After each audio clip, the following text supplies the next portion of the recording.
कहते हैं कि जन्मे जो प्यार का मोती, ये ऐसा सीप होती हैं, खड़ी वो प्यार की गंगा के बीचों बीच होती हैं। और कसम ले लो बेटियों को बचाने की, पढ़ाने की, कि बेटियां एक नहीं दो दो घरों का दीप होती हैं। नमस्कार, मैं हूं सचिन भारती और आप देख रहे हैं बरेली लाइव। बरेली लाइव के इस इंटरव्यू सेशन में आज भी हम एक ऐसी व्यक्ति के साथ बैठे हैं जिनको आपने तमाम कार्यक्रमों में, तमाम मुशायरों में, साहित्य के कार्यक्रमों में या कवि सम्मेलनों में या तो प्रथम पंक्ति में बैठे हुए पाया होगा या फिर मंचासीन पाया होगा। वो एक बहुत अच्छी साहित्यकारा हैं, उतनी अच्छी कवित्री हैं, उतनी अच्छी गायिका हैं और उससे बेहतर एक बहुत अच्छी इंसान भी हैं। उनका नाम है डॉक्टर कविता अरोरा। वो एक लेखिका भी हैं जिनकी द्वारा लिखी हुई ये 2 किताबें इस समय मेरे हाथ में हैं। आइए उनसे बातचीत करते हैं, चर्चा करते हैं और जानते हैं उनके अब तक के सफ़र के विषय में। कविता जी, बहुत बहुत स्वागत है आपका बरेली लाइव में। बहुत बहुत आभार आपका कि आपने मुझे इस इंटरव्यू सेशन के लिए चुना। मैं आपका अभिनंदन करती हूँ, आपका दिल से स्वागत करती हूँ। आपने काफ़ी बड़ा परिचय दे दिया। इतना बड़ा परिचय मेरा है नहीं, लेकिन फिर भी अच्छा लग रहा है कि जब आपके शौक़ को पहचान मिलती है तो थोड़ा सा मज़ा आता है। Thank you so much. Kavita ji, ये शौक़, अगर हम शौक़ की बात करें, व्यक्ति शौक़ में ही ज़्यादा प्रसिद्धि पाता है, जैसा कि हमने देखा है। जैसे हम लोगों का ये शौक़ है इसलिए हम लोग ये काम कर रहे हैं और आपका जो शौक़ है वो इस समय जग जाहिर है।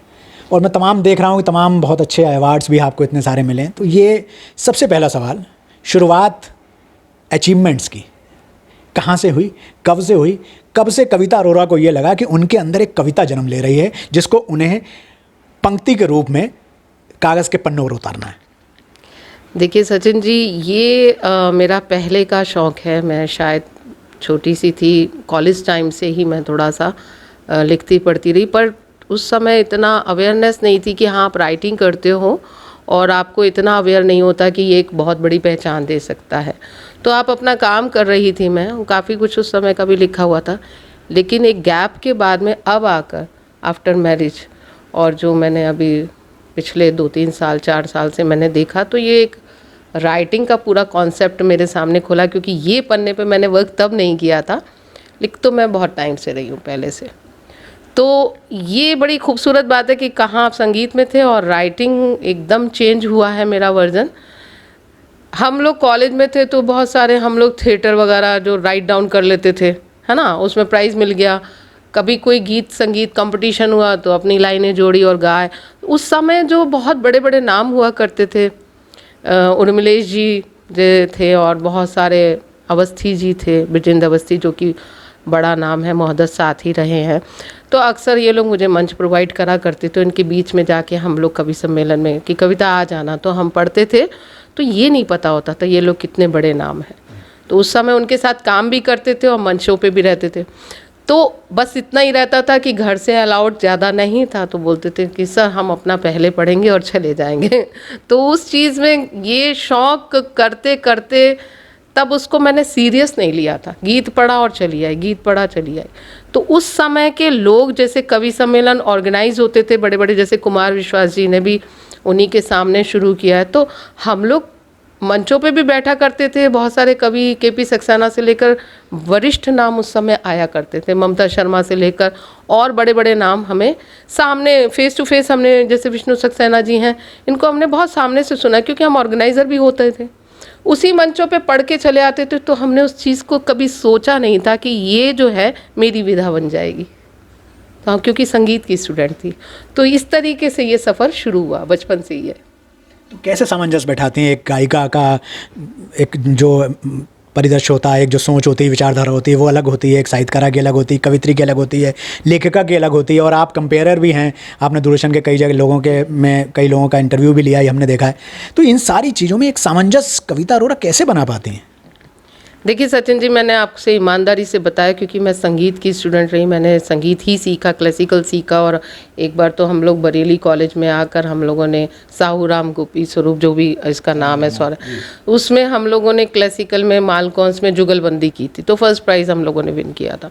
तो क्लासिकल ही हम लोगों का था, लेकिन उस समय इतना नेटवर्क इतना ज़्यादा अच्छा नहीं था कि आपके पास चैनल नहीं थे, आपके पास मीडिया नहीं था, फ़ोन भी कम थे।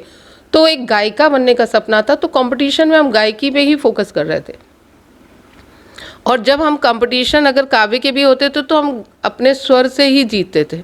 तो उस समय मेरा पूरा फोकस ये था कि हाँ सिंगिंग करना है, इसीलिए मैंने अपना सब्जेक्ट भी यही चुना, संगीत से रिलेटेड। मैंने पीएचडी किया तो उसमें भी टॉपिक संगीत से रिलेटेड ही है।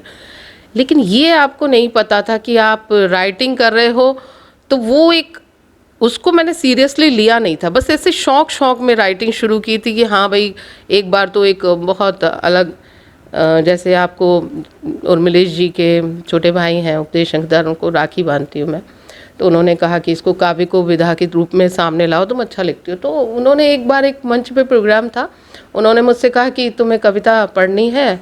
मैं एग्ज़ाम की तैयारी कर रही थी, तो उन्होंने कहा देखो तुम तैयारी नहीं कर पाओगी, ये लो रचना पढ़ देना आके। वो किसी का पढ़ना मुझे समझ में नहीं आया, जब तक शाम आई मैं भूल गई धुन क्या था। उसके बाद जब मैं उधर गई और फिर मैंने एक अपना गीत पढ़ा, तो वो शायद वहाँ का सबसे ठीक ठाक वो था। उसके बाद लोगों ने मुझे बड़ा अप्रिशिएट किया। गीतों में मुझे हमेशा काव्य के मंचों पे अप्रिशिएशन बचपन से मिला, तो मेरे शहर ने मुझे बड़ी अच्छी पहचान दी गायकी के रूप में, लेकिन वो मुझे एक लेखिका के रूप में नहीं जानता था।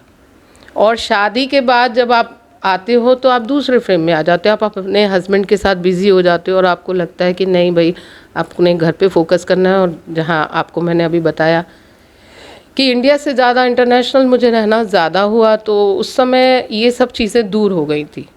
फिर आफ्टर ब्रेक के बाद मैंने इसको जब शुरू किया है तो लगा कि पुरानी डायरियाँ खंगाली जाएँ। जब आप पुराने सफ़े खोलते हैं तो एक झटका लगता है, अरे हम तो बहुत कुछ करते थे, ये सब एक चीज़ एकदम वैनिश हो जाता है।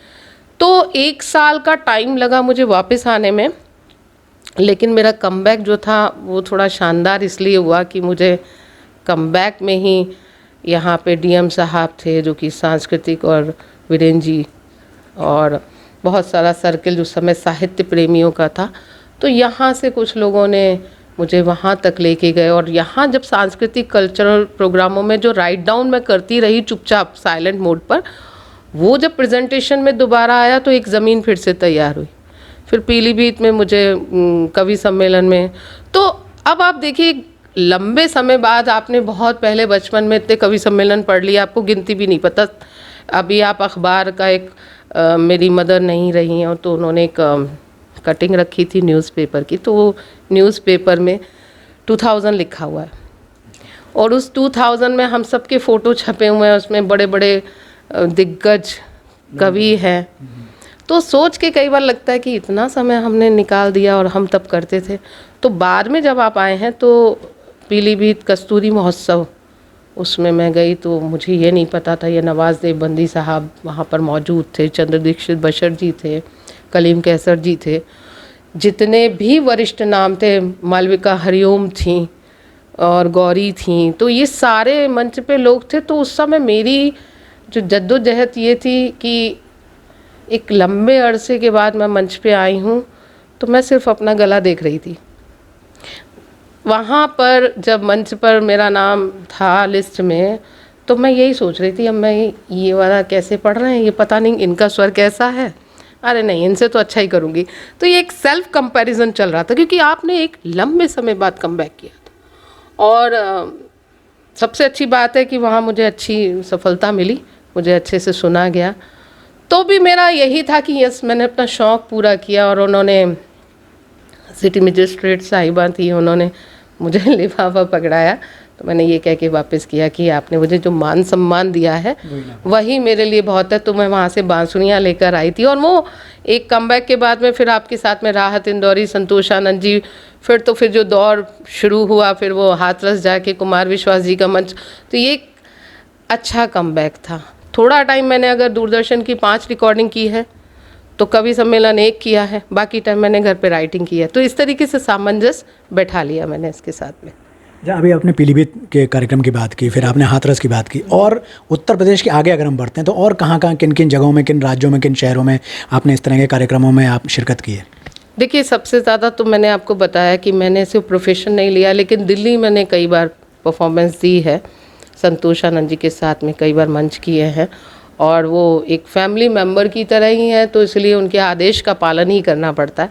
और कैलकटा जैसे मैं उस्ताद राशिद खान साहब के साथ में जुड़ी हुई हूँ एज ए डीन, तो उनके यहाँ मंच पे मैं कलकत्ता में परफॉर्मेंस देती हूँ, और मेरे शहर बदायूं में तो मैं गई हूँ, लेकिन ये बहुत ज़्यादा कवि सम्मेलन में मैं थोड़ा सा बचती हूँ। कुछ मंचों में मुझे बुलाया भी है, लेकिन मेरी अपनी पर्सनल वही है कि शौक़ तक सीमित रखना है, तो अपने शहर कलकत्ता वगैरह यहाँ सब मैंने परफॉर्मेंस अच्छे खासे तरीके से, जो मंच मुझे इस शहर से जाके कलकत्ता में पहचान दिला रहा है, उषा उत्तप जी के साथ मैंने अभी मंच किया था, तो ये सब मेरी पहचान है। उससे पहले भी मैं कलकत्ता मेरा फेवरेट प्लेस है, क्योंकि मैं वहाँ से जुड़ी हुई हूँ, और मेरे लिए जाना भी थोड़ा इसलिए रहता है क्योंकि हमारी एकेडमी भी है, और वहाँ के मंच जो होते हैं, एक होता है सचिन जी, जैसे आप रोज़ जाइए और एक आप सेलेक्टेड मंच ले लीजिए। तो मैं सेलेक्टेड मंच में दाऊजी महोत्सव में मैं हाथरस गई थी, तो वो भी उसमें 2 कार्यक्रम में मेरा चुनाव किया गया था, कुमार विश्वास जी के साथ भी और संतोष आनंद जी के साथ भी। तो ये मैंने एक थोड़ा सा बना रखा है कि जितने सेलेक्टेड मंच होंगे उस पर मैं ज़रूर जाऊंगी। जैसे वेटेज की बात करें, जैसे आपने बताया कि हाथरस में आपको हाथों हाथ लिया गया, या बरेली है, या हम जब दूसरे राज्यों की बात करते हैं, कलकत्ता जैसे बड़े शहर की बात करते हैं, दिल्ली जैसे बहुत बड़े एक राज्य की बात करते हैं, तो इन जगहों पे क्या उत्तर प्रदेश और बरेली के आसपास के लोगों द्वारा या यहाँ के आयोजकों द्वारा उतनी महत्वता मिलती है जितनी कि बाहर के इन शहरों में मिली है आपको, कलकत्ता और दिल्ली जैसे शहर में, या फिर आपको लगता है सब जगह एक समान ही कला और कलाकारों का सम्मान एक जैसे ही है, या कहीं ना कहीं ये उतार चढ़ाव है आज भी? देखिए, आप अपने घर में जब होते हैं तो घर वालों की तरह ट्रीट किए जाते हैं, क्योंकि जब अपने घर में हैं तो घर वाले हैं, क्योंकि फिर आप एक अपने घर में वीआईपी नहीं बन के रह सकते।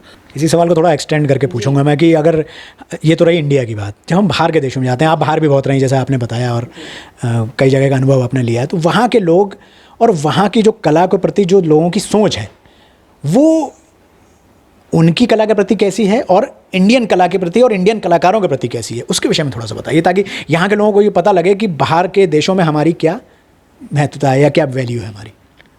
बड़ा टेढ़ा सवाल है। अगर देखिए, अगर इंडिया के बाहर की बात करें तो नो डाउट एक लंबा पीरियड मैंने वहाँ काटा, लगभग पूरा वर्ल्ड तो नहीं, लेकिन आधे से ज़्यादा मैंने घूमा है, और लंबा रहना भी हुआ है। यूके में मैं लंबा रुकी हूँ। तो वो लोग अपने कल्चर में इतना ज़्यादा डूबे हुए हैं कि उन्हें, ठीक है, वो आपको जानते हैं, पहचानते हैं, एज ए फ्रेंड आपके साथ बात भी करते हैं, कंफर्टेबल भी होते हैं, बट उन्हें हिंदी नहीं आती। आपकी लैंग्वेज, आपकी भाषा वो पूछते ज़रूर हैं आपके कल्चर के बारे में, और बहुत सारी चीज़ें जानना चाहते हैं। जैसे अब मैं अपने वर्किंग प्लेस पे कभी मेहंदी लगा के चली गई, तो उन्होंने पूछा व्हाट इज़ दिस टैटू, आपने कैसे बनाया, तो वो उसकी क्यूरियोसिटी उनको होती है। बट अगर आप सोचें कि मेरी कविताएं वो नहीं सुनेंगे, तो वो शायद उनकी समझ में ही नहीं आती है। और बहुत सारे जैसे हम लोगों के हमने जैसे यहाँ पे अपने मोहल्ले बना रखे हैं छोटे छोटे, कि ये इनका मोहल्ला है, पंजाबियों का है, ये कायस्थ का मोहल्ला है, तो उसी तरीके से इंडियंस वहाँ रहते हैं। हाँ, ये है, हमारे इंडियन कल्चर के लोग वहाँ पे रहते हैं, प्रवासी भारतीय, तो वो लोग जो हैं आपके चीज़ों को पढ़ना चाहते हैं, अपने देश को थोड़ा प्रमोशन देना चाहते हैं, तो डेफिनेटली वो छोटे छोटे प्रोग्राम्स ऑर्गेनाइज कराते हैं। यही है वहाँ पे कल्चर, प्रवासी उसमें। तो आपके इस जवाब से एक सवाल और पूछता है कि कौन, आपने बहुत सारे कंट्रीज़ की यात्रा करी, बहुत सारी कंट्रीज़ में आप गए, लोगों को देखा, समझा, कार्यक्रम भी किए, कौन सा कंट्री या कौन से कंट्री की विचारधारा या वहाँ के लोग ऐसे हैं जो इंडियन कल्चर, इंडियन आर्ट और इंडियन आर्टिस्टों को वैल्यू देते हैं, या लगभग सिमिलर हैं? बहुत अच्छा सवाल है। इंडोनेशिया, मैं इसका नाम लूँगी, और इंडोनेशिया में वो आलम है कि वो हमारी ही फिल्मों के गीत गाते हैं।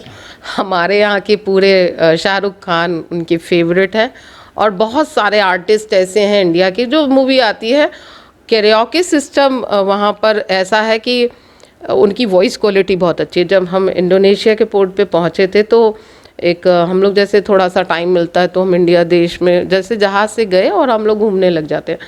तो जब इंडोनेशिया में शाम के टाइम पे हम लोग शोर लीव पे गए थे, तो वहाँ पे हमने देखा मॉल के बराबर में एक स्टेज है और लड़कियाँ गा रही हैं, और वो कुछ कुछ होता है, जहाँ हमारी शक्लें देखी इंडियंस को देख के उनके हिंदी गाने शुरू हो गए, और मुझे इतना अच्छा लगा कि मैं भी उनके साथ में स्टेज पे चढ़ गई। तो लेकिन एक जो रिदम, उनका वॉइस क्वालिटी उस समय कैरियोके सिस्टम के साथ में एकदम मैच करती है, वो सच में अमेजिंग है। मतलब आप यहाँ सुनते हैं, ठीक है हमारा कल्चर है, हम लोग गा रहे हैं, दैट्स अ डिफरेंट स्टोरी, लेकिन वो आपकी लैंग्वेज के गीतों को गा रहे हैं और आपके बॉलीवुड को आपको इतना अप्रिशिएशन दे रहे हैं। और एक जना नहीं है वो एक पूरी लॉबी है, और उनकी रोज़ शाम जो है वो इसी इंडियन गीतों से सजती है। तो मुझे वो कल्चर में बहुत अच्छा लगा कि इंडोनेशिया में। और दूसरा वो सुमात्रा जो प्लेस है वहाँ पर वो रामायण के बारे में जब मैं बड़ी शॉक्ड हुई थी कि जावा सुमात्रा में जाके वो रामलीलाओं का मंचन जो होता है, तो ये मेरे लिए बड़ा अमेजिंग चीज़ था कि भाई हम तो अपने ही राम लेके चले थे।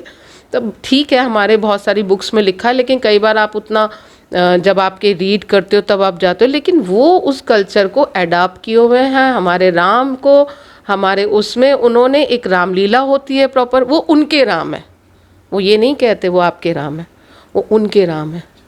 तो ये बड़ा पॉजिटिव लगा कि ये हनुमान जी के बारे में जानते हैं, ये रामायण के बारे में जानते हो। और ठीक है वो एक लंबे पीरियड में जो रहा हो इतिहास, दैट्स अ डिफरेंट स्टोरी, लेकिन वो अभी भी उस कल्चर को लेके बहुत सारे नाट्य शैलियाँ उन्होंने बना रखी हैं, और उस पर वो बाकायदा अपना वो मुखौटे लगा के वो एक टाइम पूरा निकाल के उस चीज़ को जीते हैं।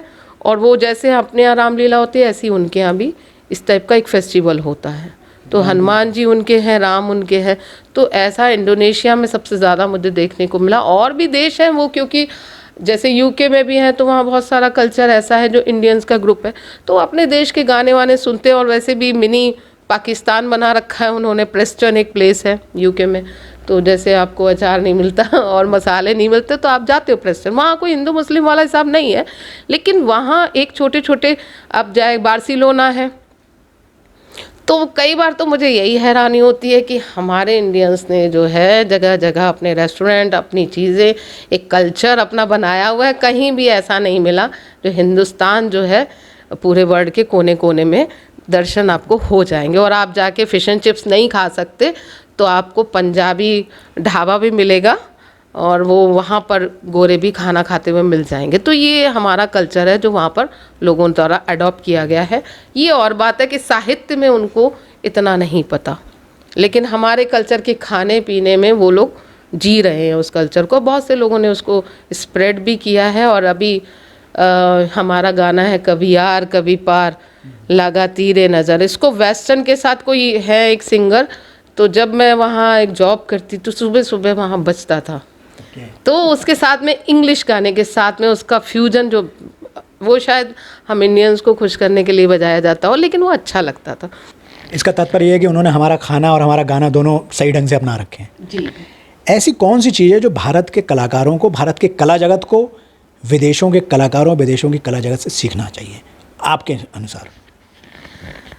देखिए बड़ा अच्छे सवाल आप पूछ रहे हैं, क्योंकि वहाँ की जो कला है वो एक अलग तरीके का मैजिक क्रिएट करते हैं। हम लोग अभी कल्चर हमारा बहुत रिच है, हम लोग ट्रेडिशनली इतने रिच हैं, लेकिन कहीं ना कहीं हम उसको उतना रिस्पेक्ट नहीं दे पाते, उतना फंड्स नहीं है हमारे पास में, उतना हमारे पास में उसको सहेजने की नीयत नहीं है।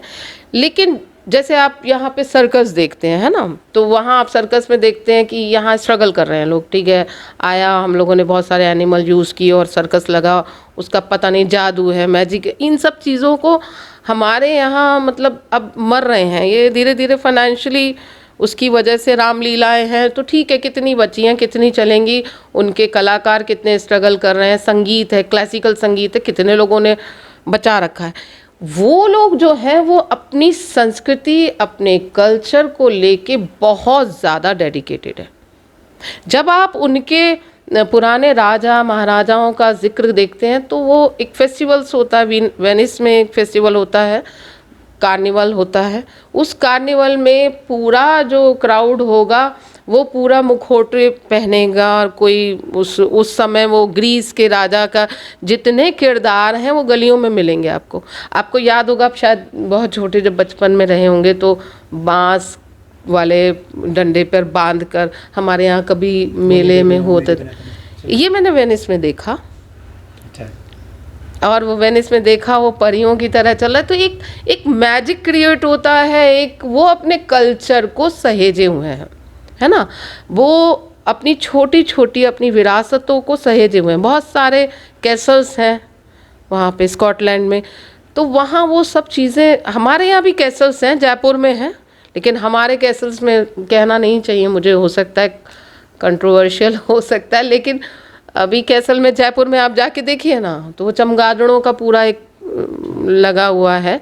इतने चमगादड़ हैं कि कई बार मुझे अफसोस होता है कि देखिए कहाँ, ये वक्त की बात है, और जो राजा महाराजाओं की जो एक पहचान है, वहाँ आप चमगादड़ घूम रहे हैं रात के समय, और बहुत सी चीज़ें भूकंप की वजह से ढह रही हैं। तो इतनी कीमती चीज़ें सहेजने की हमको फुर्सत नहीं। हम रिच हैं, वो हमसे ज़्यादा रिच नहीं हो सकते, लेकिन वो लोग अपने कल्चर की छोटी छोटी चीज़ों को सहेज रहे हैं, जो कि हम बिल्कुल परवाह नहीं कर रहे हैं। तो ये थोड़ा सा मुझे फ़र्क लगा। और उनका ओपेरा नाइट अभी भी चलता है, तो वो प्रॉपर उसको देखने लोग जाते हैं, सुनते हैं उनकी म्यूज़िक को, उनकी नोट्स को वो सुनते हैं, वो अपने कल्चर को रिच मानते, इसलिए शेक्सपियर हैं, हम ही ने तो अडॉप्ट कर रखे हैं ना, उन्होंने तो हमारे यहाँ के प्रेमचंद नहीं अडॉप्ट कर रखे, तो हम ही तो अडॉप्ट कर रहे हैं। तो वो अपने कल्चर के साथ इतने रिच हैं कि वो अपनी चीज़ों को बहुत सहेज रहे हैं, और हम रिच हैं लेकिन हम उनको धीरे धीरे धीरे धीरे करके, क्यों हमारे यहाँ रोटी की फिक्र इतनी ज़्यादा है कि हम उस पर ध्यान नहीं दे पा रहे,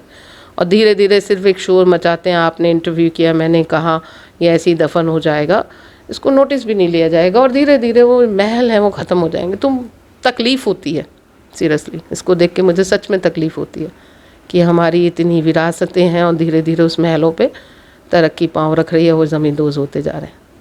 बहुत अच्छी बात कही कविता जी ने कि हमें अपनी विरासतों को अवश्य सहेजना चाहिए। कविता जी, अब इंटरनेशनल से होकर वापस इंडिया की तरफ आते हैं, आप तक आते हैं। आपकी 2 लिखी हुई किताबें मेरे हाथ में हैं।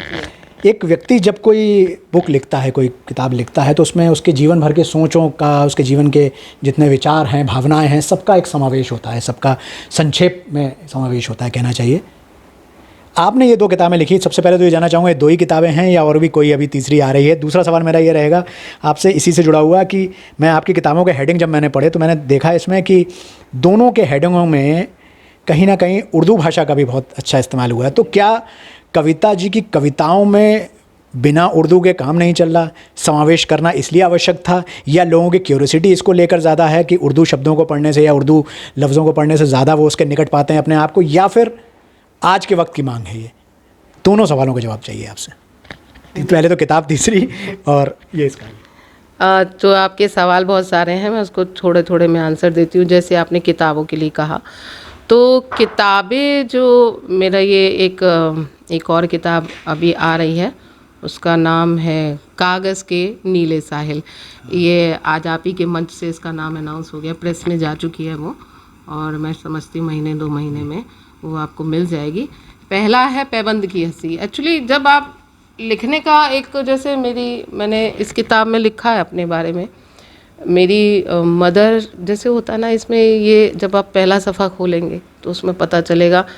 बागवान फिल्म, इसी किताब से मैं 2 लाइनें ले लेती हूँ कि मेरी माँ जो है ना, बागवान फिल्म की तरह, जैसे होता ना कि मेरा बच्चा बड़ा नाम करेगा, तो सपने देखती थी मूवी वाले, और वो बोलती थी हाँ यस ऐसा होगा होगा होगा।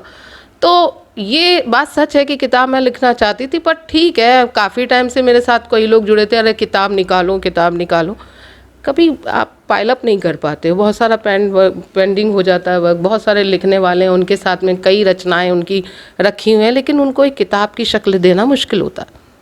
तो मेरी मदर जब एक्सपायर हो गई तो मुझे लगा इससे अच्छी बात कुछ नहीं हो सकती कि उनको श्रद्धांजलि के स्वरूप में मैं किताबें लिखना शुरू कर दूं। तो जिस चीज़ को मैंने पहले सीरियस नहीं लिया था, तो उनकी डेथ के बाद यही श्रद्धांजलि उनको मैंने दी पहली किताब से। ये पहली किताब है आपकी पैबंद की? जी। तो इसमें सोशल इश्यूज़ हैं बहुत सारे जो मैंने जीवन में देखती हूँ। मैं कई बार सड़कों पे देखती हूँ, बहुत सारी चीज़ें मुझे व्यथित करती हैं। कई बार महिलाओं की दशाएं करती हैं, तो कई बार सड़क करती है, तो कई बार परिंदे करते हैं। तो जितना कुछ आपके अंदर एक माहौल करता है, कई बार चुनाव करते हैं, तो कई बार लोगों का एक अलग तेवर होता है, कह नहीं पाता तो लिख दो। तो वो एक तेवर इसमें सामाजिक है। और दूसरा जो है, मैं प्रकृति प्रेमी इंसान हूँ बचपन से, छतों पे चढ़ चढ़ के सावन बटोरने की आदत रही है। सो वो बचपन से क्या मैजिक है, शायद प्रकृति से इश्क है या प्रकृति मुझसे इश्क करती है, मैं नहीं जानती। तो जो दूसरी किताब है वो चांद का शरगा, क्योंकि चांद बहुत पसंद है, मेरे अलावा बहुत लोगों को पसंद है, पर शायद मैं बहुत ज़्यादा डीपली हूँ। मैंने इस किताब में लिखा है कि अगर मैं आँख मूंद कर अगर चांद को छू लूँ तो मैं उसके फेस में कितने दाग धब्बे हैं वो भी बता सकती हूँ। तो ये प्रकृति से रिलेटेड किताब है, इसमें नेचर है जो कि मेरे जीवन का एक रंग है। तो इसमें भी जो दरख्त कट रहे हैं, सोशल इश्यूज इसमें भी हैं कि आपने पेड़ काट दिया, आपने घर बना लिया, तो उन पेड़ों के साथ मेरी संवेदनाएं जुड़ी हैं। जैसे अभी दिल्ली में मैं गई और हमारे यहाँ कोई एडमिट था, तो मैंने ट्रैवल करते हुए देखा रोड पर एक साइड में एक पेड़ जो है कटा हुआ पूरा वॉल पे पड़ा है, आधा दीवार फटा हुआ है, इधर है आधा। तो वो मेरे लिए वो रिफ्यूज़ी दरख्त हो गए जिन्हें शहर जंगल की तरफ धकेल रहा था और कुछ नौजवान शजरों ने जो थी बगावत कर दी और शहर जो था उन्हें रिफ्यूज़ी की तरह ट्रीट कर रहा। और कुछ परिंदे जो हैं बिस्लरी का पानी नहीं पी सकते, वो उनकी प्यास जो है वो बनी हुई है। तो बहुत सारी चीज़ें इसमें भी हैं, सोशल इश्यूज इसमें भी हैं। तो ये उससे रिलेटेड है। और रही बात लैंग्वेज की, देखिए लिखना, जब हम बात करते हैं तो हम संस्कृत में बात नहीं कर सकते, ठीक है, हम अरबिक में बात नहीं कर सकते, हम प्योर शब्दों में बात नहीं करते, क्योंकि हम हिंदुस्तान में कई संस्कृतियों का समावेश है। अब हम हर तरीके से कुनबे की तरह रहते हैं, डिफरेंट तरीके की संस्कृति वाले लोग हैं, तो कई लैंग्वेज का मिक्सचर, इसलिए जो आम बोलचाल की भाषा है, शुद्ध हिंदी ठीक है, वो शुद्धता के हिसाब से बहुत अच्छी चीज़ है, उसके लिए ग्रंथ लिखे जा चुके हैं। हम उतनी शुद्धता तो नहीं लिख सकते, बट एक आम आदमी के लिए लिख रहे हैं तो एक आम आदमी की पढ़ने में भी आना चाहिए। लेकिन इसमें यस एक चाशनी डालनी होती है, कई बार आपको कुछ शब्दों से प्यार होता है तो वो उर्दू में तो कहीं ना कहीं कुछ चाशनी तो है ही, अल्फाजों में लज्जत है, तो वो उसमें देखने को उर्दू का जो था उसमें फ्रेम आ जाता है। कुछ पंजाबी भी आए हैं, कुछ उर्दू भी हैं, कुछ अरबिक भी हैं, सब मिक्स हैं, लेकिन वो बोर नहीं करते आपको, वो सहजता से आ जाते हैं, ये इम्पॉर्टेंट है। ये किस तरह के शब्द हैं? मतलब पैबंद की हंसी, हंसी पर भी पैबंद है, और ये चांद का शरगा, ये लफ्ज़ जनरली सुनने को नहीं मिलता। पैबंद तो हम लोग कई बार लिखते पढ़ते रहते हैं, लेकिन इसको क्या डिफाइन करते हैं? जी मैंने आपको रोका, सॉरी। वो एक किताब है पैबंद की हंसी, आप देखिए, जो फेस देखिएगा तो आप हंसी में भी पैबंद है, क्योंकि कोविड टाइम में आपने देखा होगा बहुत सारी स्ट्रगल है लोगों की लाइफ में। जो बचपन की खिलखिलाहटें थी वो नहीं है, पैचेस लगी है, अब एक फॉर्मेलिटी वाली स्माइल है।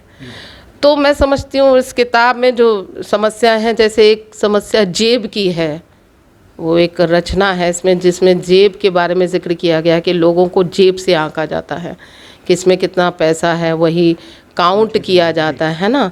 सो उसकी औकात कितनी होती है, बाकी बिना जेब वालों के सामने उसकी क्या होती है, रिश्तेदारियों में उसको कैसे ट्रीट किया जाता है, किस तरीके से एटमॉस्फेयर बनता है उसके लिए समाज में। तो वो पैचेस ही हैं, क्योंकि एक गरीब आदमी भी है इसमें एक समाज का दर्पण है, तो पैबंद ज़्यादा दिखाई दिया, इसलिए मुझको लगा इसका नाम पैबंद की हंसी होना चाहिए, क्योंकि हंसी तो अभी भी है लेकिन उसमें पैचेस हैं। और ये जो है चांद का शरगा, शरगा मेरे माइंड में आया था, और शरगा मीन्स अरबिक वर्ड है बादामी रंग का घोड़ा, तो इसमें चांद का बादामी रंग का घोड़ा है। और जो तीसरी किताब आपने बताई कागज़ के नीले साहिल, वो तीसरा सब्जेक्ट थोड़ा डिफरेंट है, वो इंसान की व्यक्तिगत समस्याओं पर ज़्यादा है, जैसे अकेलापन, परिवार ख़त्म, आप अकेले रह रहे हैं, और कई बार आपने इतना कमाया लेविश चीज़ें इकट्ठी कर ली, और एंड ऑफ द डे आपसे बात करने वाला कोई नहीं है। ऊंची रिहायशी बिल्डिंगों में रह रहे हैं और अब झुककर मिलने में ओहदों को फ़र्क पड़ता है। तो वो जब ओहदों को फ़र्क पड़ता है तो अब बोलने वाला कोई नहीं है, तो ऐसा लगता है जो सजावटी सामान घर का है वो बुत बना रहा है किसी को, इस टाइप का कॉन्सेप्ट है। और भी चीज़ें हैं इसमें, जैसे लोग हैं बाद में अपने बच्चे बड़े किए, बच्चे चले गए छोड़ के, ठूंठ रह गया आदमी, एक जिसने एक भरा पूरा वृक्ष था, सब रिश्ते कट गए, फिर वो ठूंठ रह गया है ना, परिंदे लौटे नहीं, तो वो उसे समझ नहीं आता कि वो अपने कर्तव्यों का पालन करते करते वो ज़मीन से कब कटा, उसे पता ही नहीं था। तो ये एक थोड़ा सा फ्लेवर इसमें आएगा। इसमें एक फ्लेवर अमृता प्रीतम, इमरोज़ और साहिर का भी है, क्योंकि इश्क की बात जब आप करते हो, दास्तान शुरू करते हो, तो आप इन नामों को साहित्यिक चीज़ों में नहीं भूल सकते। तो वो किस तरीके का प्रेम था, किस तरीके की बातें, तो 4, 5, 6, 7 रचनाएं ऐसी हैं कि तुम अगर लौट भी आओ तो अब क्या हो सकता है। तो ये कहीं ना कहीं एक उदास रंग इस किताब में है, लेकिन ये उदास रंग लोगों के जीवन का है। कुछ लड़कियों की बातें हैं जो कच्ची उम्र की हैं, जो जल्दी जल्दी चाहती हैं कि उड़ना, शादी करना, लेकिन वो बाद में जाके कहाँ उनके ठहराव होता है और किस तरीके से उनके सपनों का चूरा होता है, वो चीज़ें बातें। कुछ बुझी औरतों की बातें, जैसे आप, मुझे वैसे फेसबुक का जिक्र नहीं करना चाहिए, लेकिन जितनी महिलाएं हैं मैं उनको एक कुछ उसमें बुझी महिलाओं का जिक्र किया है जो पत्थर घिस रही हैं। पत्थर क्या घिस रही हैं, एक एज तक आकर आपको लगता है कि यस हमारे सपने थे, महिलाओं के सपने होते, फिर शादी हो गई, फिर शादी के बाद कुछ और हो गया, तो वो अपनी ज़िंदगी में इतना दफन हो गई, जब वो सपने की तरफ मुड़ती हैं तो टाइम बहुत बीत गया है। तो वो सोचती हैं पत्थर घिस के कोई आग लगे, फिर वो दौर वापस आए, मैं इतनी टैलेंटेड थी, मैं ऐसी थी। तो वो एक क्वेश्चन मार्क, इस टाइप की बहुत सारी चीज़ें अगली बुक में आएगी। तो कागज़ के नीले साहिल नाम ही इसीलिए है कि अब साहिल नहीं है, वो कागज़ के साहिल हैं। तो इस तरीके के कई रंग उसमें हैं। तो ये एक कवि हृदय जब ये सारी चीज़ें लिखता है, आपने बताया इतने सारे आपने सब्जेक्ट्स पे लिखा, एडॉप्ट कैसे करती हैं, कहाँ चलते हुए, कहाँ मुड़ते हुए, कहाँ बैठते हुए, कहाँ से उठाती हैं ये सारी चीज़ें? एक कवि, कवित्री आप या और बाकी सारे कवि कहाँ से लेते हैं ये सब कुछ? देखिए, मेरे पास जितनी घटनाएं वो सब आसपास की हैं, ओरिजिनल हैं, सच हैं, उसके थोड़े थोड़े रूप बदले। कविताएं आपके आसपास घूमती हैं, जैसे आपके आसपास शब्दों का भंडार है। आप जब आसपास चलते हो तो देखने का एक नज़रिया हो जाता है। और कई बार इसमें 90% तीनों बुक्स में रचनाएं जो हैं उसके पात्र सब असली हैं, उसमें कोई नकलीपन नहीं है। तो जब आप उन चीज़ों को गौर से देखते हो, जरा अपना देखते हो, तो वो आ जाती हैं। जैसे अब छत पे जाती हूँ तो चांद दिख रहा है, तो वो नज़में जैसे फेंकता है, ऊपर से बादल है, एक कुछ नहीं है, आपको थोड़ा सा एक ध्यान से देखने की ज़रूरत है। कविताएं सब आपके आसपास चल रही हैं, गलियों में, आपके आसपास। जैसे सबरीन, मैंने इसमें एक रचना लिखी है, वो बच्ची सच में, मैंने इसका जिक्र भी किया है, तो यहाँ पेड़ के नीचे ही बैठी थी, 5 साल की थी वो, एक छाता था, एक पंखा था उसके हाथ में, वो कूड़े के ढेर से बटोर के लाई थी। सो जाड़े में वो जिस तरीके से बैठी थी, वो दिल छू गया। उसको बुलाया मैंने, उसके फ़ोटो लिए, फिर वो आ गई सबरीन 1 मिनट में, कि वो जाड़े के हाथों में आने वाले 2-2 मौसम थामे बैठी थी, और वो मैले पैरों को पैरों से ढांपती, कांपती। वो उसकी जो नाक में सच में उसने एक छोटा सा पहना हुआ था नग का टुकड़ा, उस पर ज़रा सी धूप का टुकड़ा अटका है। तो ये सब चीज़ें ऑटोमेटिकली वो देखी थी मैंने, वो जिया उसको। तो सबरीन की बड़ी बड़ी आँखों में एक पूरा शहर डूबा था कि हमारे शहर में सबरीन जैसी लड़कियों की कद्र नहीं है, क्योंकि हम देखते नहीं हैं कि वो छोटी सी बच्ची है, ठंड में है, हम अपनी अपनी समस्याओं में इतने मशगूल हैं कि नहीं देख पाते। और वैसे भी आजकल इंसान, मैंने कहा ना कि रोटी की फ़िक्र में इतना केंद्रित है कि वो आसपास की चीज़ें भूल जाते हैं। 1-2 पर्सनल सवाल और पूछूंगा, क्योंकि कविता जी को कविता करने के अलावा और क्या क्या पसंद है? मतलब आपकी हॉबीज़ क्या हैं और क्या शौक़ आपको हैं? देखिए, लिखना तो मेरा नो डाउट सबसे फेवरेट काम है। ऐसा लगता है कि मैंने रूह की ग़िज़ा समझ लीजिए इससे मेरा। और बाकी जो एक आम गृहिणी के घर के सारे ही काम होते हैं, घर को मैनेज से लेकर, वो सब चीज़ों में कविता जी रहती हैं। और बाकी गाना जो मेरा फेवरेट है, और म्यूज़िक को मैं बहुत ज़्यादा पसंद करती हूँ, ये सब है। और आर्टिस्टिक चीज़ों में मेरा थोड़ा एक ऑटोमेटिकली, चाहे वो किसी की भी कला हो, दूसरों को आगे बढ़ाना भी मेरा एक शौक़ है कि कोई भी कला हो, कोई भी क्षेत्र, उसमें सब आगे लाएं।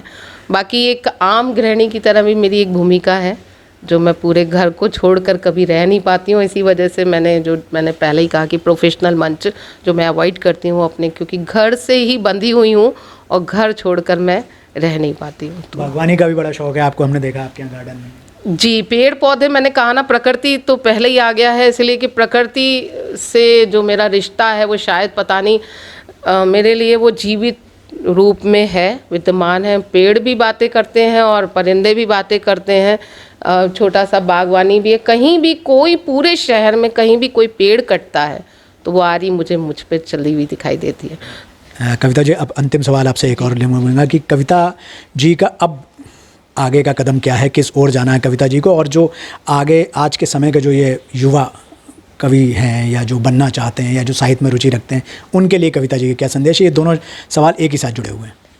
देखिए, मैंने तो अपना एक जीवन का 2 ही मकसद है। मैंने आपसे अभी कहा, एक प्रकृति प्रेमी, ये थोपने वाली बात नहीं है, ये मेरे मन की बात है जो जीवन भर मैं चाहती हूँ कि मैं इसका संरक्षण जैसे भी कर सकूँ और इस बादलों से प्यार करते करते ही मेरी ज़िंदगी ख़त्म हो। और दूसरा, राइटिंग जो है ये मेरे लिए अब शौक़ है, तो पैशन है। इसके जब ऐसा लगता है जैसे मैंने एक रचना अगर आ जाती है, कोई राइट डाउन कर लेती हूँ, तो वो दिन मेरा बड़ा प्लीजेंट गुजरता है। जिस दिन नहीं लिखो उस दिन बड़ा अजीब अनमना सा मन रहता बड़ा। तो इस समाज में जैसे एक आध्यात्म की तरफ लोग जाते हैं, उसमें जो ईश आराधना करते हैं, वो मेरे लिए ईश आराधना ये लिखना और प्रकृति है, से प्रैक्टिकल।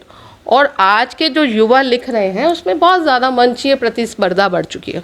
हम फ्रेम में आ जाए, हमारा फ़ोटो आ जाए, हमें ये वाला कवि सम्मेलन करना है, वो कवि सम्मेलन, इसका कोई प्रसिद्धि का अंत नहीं है। जब आप काम अपना करते हो, घर बैठ के चुपचाप भी करते हो, अगर आपके काम में क्वालिटी है तो आपको पहचान मिलेगी, और नहीं भी है, आपकी आत्म संतुष्टि जो है वो सबसे बड़ा इनाम है।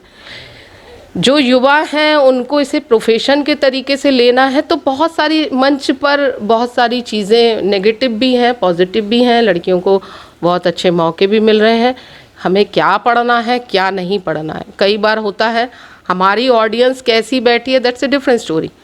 आपका लेखन जो है, आपका जो सब्जेक्ट पे कमांड होना चाहिए, इसके उसके स्वरों को मिलाकर एक रचना बना लेना मेरे हिसाब से ठीक नहीं है। आप अपना वर्जन क्यों नहीं निकालते? किशोर कुमार के बाद किशोर कुमार की कॉपी कहलाता है, वो टैगलाइन लेके चलने की ज़रूरत नहीं है। ओरिजिनल वर्क करिए। किसी के पास कौन कितना शोहरत प्राप्त कर चुका है, कौन कितना फेमस है, वो शोहरतों का जो एक इसमें जिक्र किया है किताब में कि जो शोहरतों के लोग जो है ना, वो भी किसी परछाई के साए में खड़े हैं। तो वो हमें किसी के परछाई के साए में खड़े होने की ज़रूरत नहीं है। आपका काम ही आपको पहचान दे देता है। आप आराम से अपना काम कीजिए, लिखिए, पढ़िए, बहुत सारा अब तो गूगल में मैटर है, आराम से सर्च कीजिए।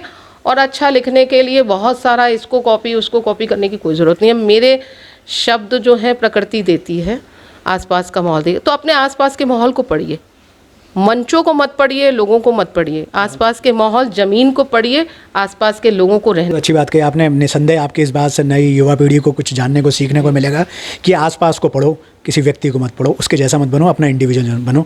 हमसे बात करने के लिए आपका बहुत बहुत आभार, बहुत बहुत धन्यवाद। और आप ऐसी अच्छी बातें करती रहें, अच्छा लिखती रहें, ताकि लोगों को जानने को और सीखने को और पढ़ने को मिलता रहे। बहुत बहुत आपका धन्यवाद।